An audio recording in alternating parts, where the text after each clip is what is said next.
जय हिंद सब लोगों को।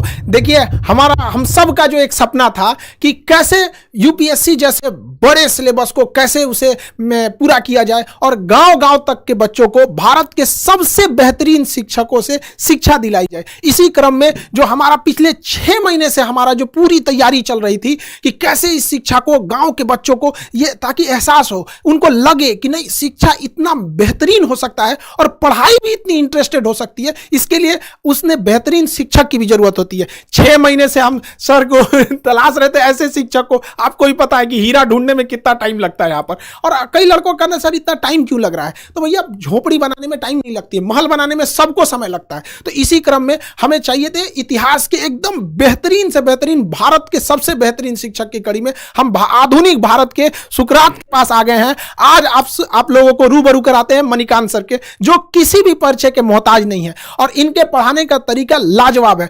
पढ़ने के बाद लड़कों को फील होने लगता है कि नहीं अब तो हमारा सिलेक्शन पक्का होने वाला है। तो भारत के सबसे बेहतरीन शिक्षक से पढ़ने का आपको मौका मिल रहा है और हम खुद गौरवान्वित महसूस कर रहे हैं कि आधुनिक भारत के सुकरात के साथ आज हमें यहां मौका मिल रहा है। आप लोगों को भी यह मौका मिलेगा और आप लोग समझेंगे कि कैसे भारत का अब निर्माण होगा, क्योंकि जो विशाल अखंड भारत की जो परिकल्पना थी वो जैसे हमारा उस समय अखंड भारत चाणक्य जैसे विद्वानों से बना था, उसी तरह अब हमें आगे बढ़ना पड़ेगा हम सब लोग को। उस समय एक चंद्रगुप्त मौर्य ने देश को जोड़ा था, लेकिन आज हजारों चंद्रगुप्त मौर्य की जरूरत पड़ेगी। और इसी सिलसिले में इतिहास पढ़ाने के साथ साथ इतिहास रचने वाले मणिकांत सर से आप रूबरू हुइए और समझिए कि कैसे कैसे आगे चीजें चलेंगी।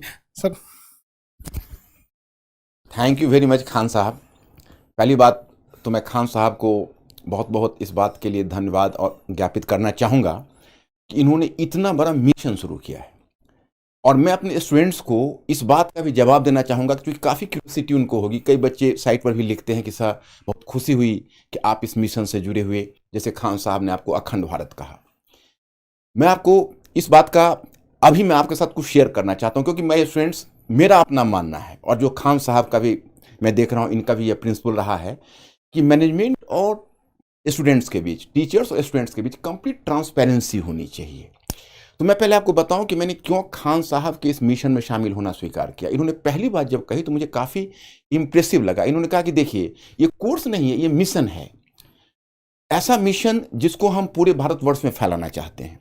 और ये पिछले 20 ईयर से मैं सोच रहा था। अब देखिए इन्होंने एक बात कही तो मेरे रोंगटे खड़े हो गए क्योंकि मैंने आज तक कभी इस पर सोचा भी नहीं था। मैं पिछले 30 वर्षों से इस फील्ड में हूँ, इतनी कम उम्र में ये आइडिया इनके दिमाग में कैसे आया। इन्होंने कहा कि अभी लगभग 5 लाख बच्चे यूपीएससी में अपीयर होते हैं और हम उसके नंबर्स को 20 लाख अगर कर दें तो क्वालिटी ऑफ स्टूडेंट्स बदल जाएगा, कंपोजिशन ऑफ स्टूडेंट्स बदल जाएगा और रूरल अर्बन का डिवाइड भी समाप्त हो जाएगा जो यूपीएससी में बना हुआ। ये मुझे बहुत अपीलिंग लगी। मुझे लगा कि भाई इनमें इतना जज्बा है। 5 लाख से 20 लाख, 15 लाख का एडिशंस। अब ये तो यही बताएंगे कैसे करेंगे, लेकिन मुझे चूंकि बता चुके हैं तो मैं चाहूंगा कि भाई इन्हीं के मुख से आप सुने कि 5 लाख से 20 लाख कैसे करेंगे। सर का कहना है कि 5 लाख से, देखिए अभी लगभग 5 लाख लड़के यूपीएससी का फॉर्म भरते हैं, जिसके सबसे बड़े कुछ रीजन में है कि इतनी महंगी है यूपीएससी कि अगर आप सोचिएगा कि सस्ता में कहीं कर ले तो सर जैसे महान शिक्षक से पढ़ने का अवसर नहीं मिलेगा। और अगर सर जैसे महान शिक्षक से पढ़ने का मौका चाहिए तो आपके पास बहुत 2-3 लाख रुपए चाहिए। पहले के समय में एक ये था, सर जैसे कहें कि 20-30 साल से सर का भी ये सपना था कि अब देश बदलना है।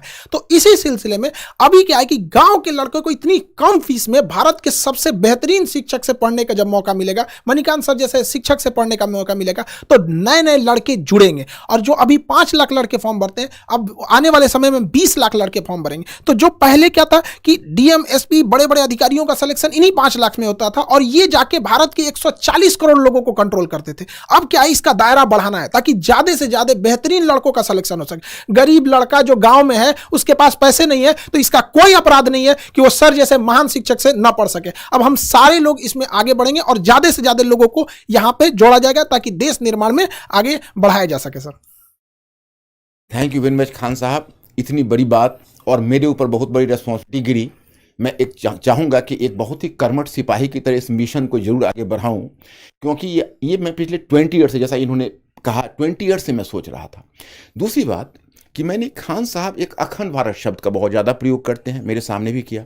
तो मैंने खान साहब से क्वेश्चन किया कि व्हाट डू मीन बाय अखंड भारत, आपको अखंड भारत से मतलब क्या है? तो खान साहब ने कहा कि देखिए इसके तो कई मतलब वैसे मैं निकालता हूं, लेकिन एक जो मेरा बड़ा मतलब है वो ये है कि जैसे वल्लभ भाई पटेल ने पूरे भारतवर्ष का एकीकरण किया था जब उन्होंने स्वतंत्रता के बाद उसका एक तरह से आप कहिए तो प्रिंसली स्टेट्स का जो देसी रियासत थे उनका विलय किया। लेकिन इंडिया एजुकेशनली बहुत डिवाइडेड रहा, बहुत डिवाइडेड रहा। और 16% साक्षरता मात्र 75% तक पहुंच गई है, तो साक्षरता का हाल है और शिक्षा का तो हाल मत पूछिए। इनका कहना है कि हम डिजिटल इस रेवोल्यूशन से हम पूरे इंडिया की एजुकेशन के इस फासला को तय करेंगे। भाई ये तो बहुत बड़ी बात है, इतनी कम उम्र में इतनी बड़ी बात इन्होंने सोची है। मतलब मैं तो चकित रह गया और मैं सोचा कि भाई इस बस को मिस नहीं किया करना चाहिए, इसको जरूर आगे बढ़ाना चाहिए। और इतने बड़े मिशन में मैं और लोगों को भी कहूँगा, मैं सारे शिक्षक समुदाय से अपील करूंगा कि इस मिशन में आए। ये बहुत बड़ा मिशन होगा और इससे एक सेटिस्फैक्शन मिलेगा, हर आदमी को जीवन में एक मीनिंग मिलेगी। तो और दूसरा तो ये दो इनका मुद्दा रहा और इसी वजह से मैं इस प्लेटफॉर्म पर हूँ। तो मुझे लगता है कि मेरे स्टूडेंट्स लोग अभी मेरे इस क्वेश्चन का मतलब their question has already been answered. चलिए आप लोगों ने तो सुना होगा भाई, अभी मैं जुड़ा हूं और मेरे कुछ बंधुवर और भी अच्छे शिक्षक जुड़े हैं। मेरा विश्वास है और जब मैं इनकी आंखों में देखता हूं तो मेरा विश्वास और भी बढ़ जाता है, क्योंकि मैंने इतना ऑप्टिमिस्टिक इंसान अपने लाइफ में बहुत कम देखा है। ये पूरे भारतवर्ष के संदर्भ में बोलते हैं, यही अपने आप में आज तक मैं कभी ये शब्द के लिए हिम्मत नहीं जुटा पाया था, लेकिन अब इनके साथ मिशन से जुड़कर मैं भी अब हिम्मत जुटा पा रहा हूँ। सर आप लोगों की बहुत जरूरत है देश को, देश को बहुत ज्यादा जरूरत है, समाज की अंतिम पीढ़ियों को। और हम इतना विश्वास दिलाते हैं कि आप लोगों को ना एक इतिहास पढ़ने के साथ साथ इतिहास रचने का मौका मिलेगा और सर यही बच्चे निकलेंगे और बदलेंगे। कि कभी कहा जाता है कि हिंदी मीडियम के लड़कों का रिजल्ट नहीं हो रहा है, ये बड़ा चीज है। अरे हिंदी मीडियम के लड़कों को आपने मौका कहां दिया? वहां पर गरीब बच्चा जो गांव के सड़कों पे घूम रहा है, तो ऐसा थोड़ी है कि उसके पास योग्यता नहीं है, अरे उसके पास पैसे नहीं है, आप कोई बाधा नहीं आएगी। सर लड़कों का तो कई लड़कों का कहना है कि सर आ गया अब हम तो कोई किला उखाड़ देंगे। देखिए खान साहब ने दो बातों को मैं कहना चाहूँगा। खान साहब का एक मुझे प्लान बहुत अच्छा लगा, जैसे एक हिंदी मीडियम तो रहेगा, लेकिन मैंने एक देखा खान साहब कि हिंदी मीडियम में जो बच्चे होते हैं उनके मन में कहीं ना कहीं अंग्रेजी के लिए एक ऐंठन होती है। और आप ग्रामीण क्षेत्रों में ऐसा देखेंगे कि इंग्लिश लोग लिख लेते हैं लेकिन इंग्लिश बोल नहीं पाते हैं। आप गौर करके देखेंगे इंग्लिश समझ लेते हैं लेकिन इंग्लिश में अगर उनको एक्सप्रेस करने के लिए कहा जाता है तो दिक्कत होती है। तो वैसे लोग जो इंग्लिश लिख सकते हैं, आज की तारीख में जब इंटरव्यू में भी उनके पास चॉइस है कि हिंदी इंग्लिश किसी में डिलीवर कर सकते हैं, और अगर वो इंग्लिश लिखने की स्थिति में है तो उनको शिक्षा देने के लिए आपने जो इंग्लिश वाला आइडिया दिया है ये बहुत अच्छा। इन्होंने 3 स्टेज में लाया है, एक कहा है हिंदी मीडियम, दूसरा इंग्लिश और तीसरा इंग्लिश, प्योर इंग्लिश, ताकि वैसे बच्चे जो प्योर इंग्लिश वाले हैं साउथ इंडिया, क्योंकि जब अखंड भारत को करना है तो अगर आप केवल हिंदी में रहेंगे तो खंडित भारत हो जाएगा। तो उसको अखंड भारत करने के लिए आपको गैर हिंदी प्रदेश में भी जाना पड़ेगा। तो ये भी एक लॉन्ग टर्म प्लान है। और इस संदर्भ में अब आप कुछ कहना चाहेंगे? तो सर एक चीज़ हम जरूर पूछना चाहेंगे सर कि ये आपके जो पढ़ाने का एक नया यूनिक मेथड जो है, इतिहास को इतिहास तक सीमित न रख के उसे वर्तमान परिदृश्य से जोड़ना, उसे भौगोलिक दृष्टि से जोड़ना, अंतर्राष्ट्रीय संबंधों में ऐतिहासिक घटनाओं का क्या असर पड़ा उस सब चीज़ों को जोड़ना। जैसे एक छोटा सा एग्जाम्पल के तौर पर चाइना जो है जापान के प्रति इतना ज़्यादा एग्रेसिव क्यों है? लोगों को तो दिख रहा है, सबको दिख रहा है कि चाइना जापान के प्रति स्पेशली बहुत एग्रेसिव है, लेकिन वो इतिहास की उस घटना को नहीं देख रहे हैं कि जापान द्वारा मंचूरिया पर क्या हुआ था। तो ये जो चीजें आप जोड़ते हैं ना, ये लड़कों के लिए बहुत बेहतरीन साबित होगा। सर इसके लिए थोड़ा सा बताइए कि लड़कों में ये भी क्यूरियोसिटी रहती है कि अरे सर हमसे तो कर रहे थे, आप पहले क्यों नहीं लाए? जो लड़के थे कि सर हमको भी ये मौका मिला रहा था। तो सर ये जरूर बताइए वो यूनिक तरीका से। अब मैं स्टूडेंट्स, अब इसमें मैं जो खान साहब ने जो क्वेश्चन किया है उसमें मैं एक चीज़ इसमें और भी जोड़ना चाहूँगा, फिर मैं इसका भी रिप्लाई कर रहा हूँ। मैंने खान साहब से पहला क्वेश्चन किया था, इन्होंने जब अपनी फ़ी को 7500 रखी, मैंने कहा कि खान साहब कहीं आपका ध्यान क्वांटिटी पर ही तो नहीं है, क्वालिटी, कहीं ऐसा तो नहीं कि क्वालिटी के साथ कोई कॉम्प्रोमाइज़ होगा? क्योंकि क्वालिटी के मामले में मैं बहुत ज़्यादा सेंसिटिव रहा हूँ। सर यहाँ हम आपको रोकेंगे यहाँ पर। एक बात बताइए, लड़के लोग जहाँ पे सर खड़े रहेंगे वहाँ पे क्वालिटी के बारे में अगर कोई डाउट कर रहा है तो फिर उसको एक बार पुनर्विचार करना चाहिए कि वो किस दुनिया में जी रहा है। सर तो आपका रहना, एक इतने बड़े चीज़ों का बनना ही अपने आप में इस बात का प्रमाण है कि क्वालिटी तो बेस्ट रहेगी, बेस्ट में भी सबसे बेस्ट, कि लड़कों को लगने लगे कि पढ़ने के बाद मेरा तो हो ही जाएगा। सर यही इनका जो ये उत्तर था मेरे बहुत सेटिस्फैक्टरी लगा। इन्होंने उसके बाद इन्होंने हमसे एक सवाल किया, कहा कि अच्छा ये बताइए सर, आपका जो method of teaching of history है वो यूनिक कैसे है? तो मैंने इनको जवाब दिया कि देखिए, मैंने इसमें कोई यूनिक, लोग इसलिए मानते हैं कि वो एनसीईआरटी पुस्तक के इंस्ट्रक्शन को नहीं समझ पा रहे हैं। एनसीईआरटी पुस्तक में जो क्लास 6 से लेकर 12 तक आप जाएंगे, एक प्रीफेस का पेज होता है, उसमें एक स्पष्ट क्लियर कट एक इंस्ट्रक्शन है। उसमें यह है कि पहला कि देखिए, आप मतलब you have to discourage the rote learning among students and try to activate their pattern of thinking. मतलब स्टूडेंट्स में आप सोचने की प्रवृत्ति को विकसित करिए और रटने की प्रवृत्ति को हतोत्साहित करिए। वो तब संभव है कि जैसा कि अभी खान साहब ने कहा कि जापान और अगर चाइना का वर्तमान कॉन्फ्लिक्ट है तो उसको हम अतीत में ले जाएं, अतीत को वर्तमान में लाएं, तो बच्चों में स्वयं एक्टिवेट हो जाता है सोचने की प्रवृत्ति। दूसरी बात क्या है कि आपके एनसीईआरटी में लिखा हुआ है कि विभिन्न विषयों के बीच के दीवारों को तोड़कर एक अंतर अनुशासनात्मक दृष्टिकोण विकसित करिए। वही मैं करता हूँ। अब हिस्ट्री है तो हिस्ट्री को इंटरनेशनल रिलेशन से, इंटरनेशनल इकोनॉमी से, अब तो जो हमारी टीम है, अब हमारी जो टीम है, अपने और बंधुवर हैं, हम लोग साथ बैठेंगे, हम तो काफ़ी एक्साइटेड हो रहे हैं कि हम इस पैटर्न को ही चाहते हैं चेंज करना। अभी यूपीएससी में खान साहब क्या हो रहा है कि अलग अलग बच्चे अलग अलग पढ़ते हैं विषय। नौबत यह है कि बच्चों की स्थिति उस तबले की तरह हो रही है जिसको अलग अलग लोग धुन बजा के चले जाते हैं। हम चाहेंगे वो सिंक्रोनाइज करे सारे ट्यून, और वो तभी होंगे एक टीम वर्क की तरह। जैसे आप वॉलीबॉल टीम देखते हैं, फुटबॉल टीम देखते हैं कि एक पास दे रहा है, दूसरा गोल कर रहा है, so that should be A complete team. तो मैं आपको बताऊं कि यह चीज इन्होंने मुझे कहा कि बिल्कुल ठीक है, ऐसे इसको ले चला जाए, और इस बात से काफ़ी एक्साइटेड हुए। तो एकेडमिकली मुझे बहुत सेटिस्फैक्शन मिला इनके इस प्रोग्राम से। और बाकी तो आपको खान साहब बताएंगे। एक चीज लड़कों से कहेंगे, देखो भाई, सर के मुस्कुराहट पे मत चले जाना। यहाँ पे जितने लोग हम लोग सेलेक्ट करेंगे ना, देखिए हम लोग का एक प्लान है कि लड़के जो हैं, जब आप क्लास करेंगे तो उसमें ऑटोमेशन इतना लेवल रहेगा कि वो आपका खुद चेक कर लेगा कि आप कितने लेवल पे हैं, कितना मेहनत कर रहे हैं। जब आपसे टेस्ट लिया जाएगा तो उसका रिकॉर्ड हमारे सर्वर पे रहेगा कि आप कितना अच्छे से टेस्ट देते हैं, कितने अच्छे से पढ़ते हैं।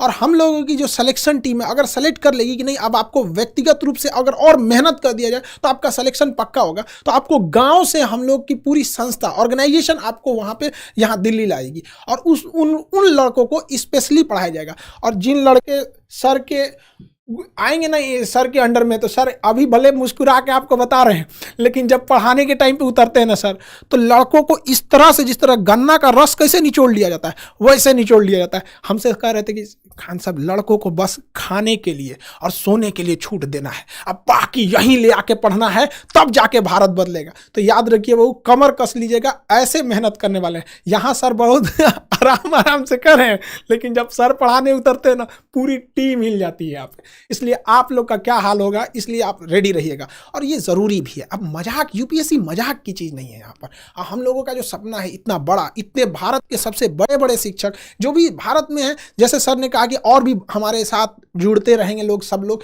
तो आप लोगों को इसमें कोई दिक्कत नहीं आएगी। बाकी सर तो हैं आप लोग के लिए, आपको अतीत में लेके जाके आपको इतिहास पढ़ाएंगे। डियर स्टूडेंट्स, मैं आप फिर एक बार अपील करना चाहूँगा, आप लोग डरना मत बिल्कुल। खान साहब ने थोड़ा सा ज़्यादा कह दिया। एक्चुअली है ऐसा कि थोड़ा डिसिप्लिन तो आवश्यक है। दूसरी बात है कि आप हमारे एजुकेशन सिस्टम तो आप देख ही रहे हो, आप लोग उसके प्रोडक्ट हो, और यूपीएससी में बड़ा लंबा गैप है, तो मेहनत तो करनी पड़ेगी। मेहनत में हम इतना ख्याल जरूर रखेंगे, पहले आपको विषय में इंटरेस्ट हो। सारे विषयों में हमारी पूरी टीम इस बात का ख्याल रखेगी कि पूरे विषय में इंटरेस्ट हो, और विषय में एक बार इंटरेस्ट जग जाए तो फिर हम आपको मेहनत कराएंगे, तो वो मेहनत आपको प्रेशर नहीं लगेगा, you will enjoy the classes. I am confident about the fact. तो आप बस इस बात का तैयारी रखिए। और दूसरी बात यह है कि अभी बहुत सारे प्रोग्राम हमारे पास है, मतलब बहुत सारी योजना है। इनके साथ हमने बैठ के खान साहब से बहुत चीज़ें डिस्कस की हुई है, अभी इम्प्लीमेंटेशन के प्रोसेस में है। मैं इनका जब गया हेडक्वार्टर जहाँ पर इन्होंने बनाया हुआ है, तो इतना बढ़िया इंफ्रास्ट्रक्चर इन्होंने बनाया हुआ है, और इतनी बड़ी तैयारी देखकर मैं दंग रह गया। मैं अचानक से कोई ये निर्णय नहीं लिया, मैंने इनकी तैयारी बहुत है, लेकिन 2-10 मिनट में समझाना मुश्किल है। एक बार इसको अनफोल्ड होने दीजिए, फिर धीरे धीरे मैं अपना प्रोग्राम आपको बताता रहूँगा कि कैसे कैसे हम ये करेंगे। जब इंडिया को ही बदलने की बात है तो मैसिव स्केल पर तो काम करना ही पड़ेगा। बाकी खान साहब, सर आपका हम बहुत दिल से आभारी हैं।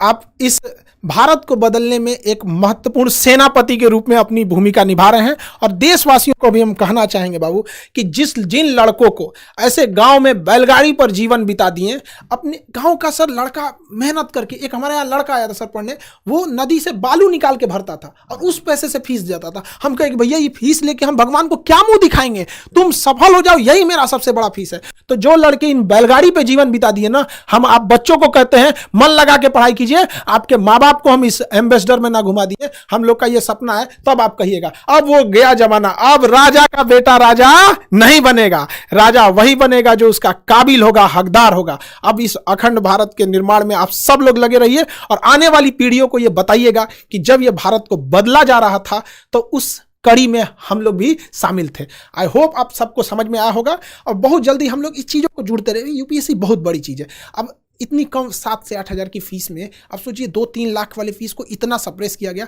इसमें हम सर का भी बहुत बड़ा आभारी हैं, जो सर इतने बड़े मिशन में एक सेनापति के रोल निभाने के लिए आगे आए। अब बाकी आप लोग अपनी तैयारी के लिए अब निश्चिंत रहिए। अब गांव का हर एक लड़का पढ़ाई करेगा। इंग्लिश मीडियम वाले लड़के, आप लोगों के लिए भी सेपरेट बैच रहेगा। साउथ इंडिया के लड़कों को हम छोड़ कैसे सकते हैं? अखंड भारत में साउथ इंडिया छोड़ दे तो अखंड भारत कहाँ रह गया? वहाँ पे सबको जोड़ा जाएगा और हम कोशिश करेंगे इस व्यवस्था को और बेहतर निरंतर कैसे बनाया जा सके। आई होप आप समझे होंगे। मिलेंगे नेक्स्ट क्लास में। जय हिंद।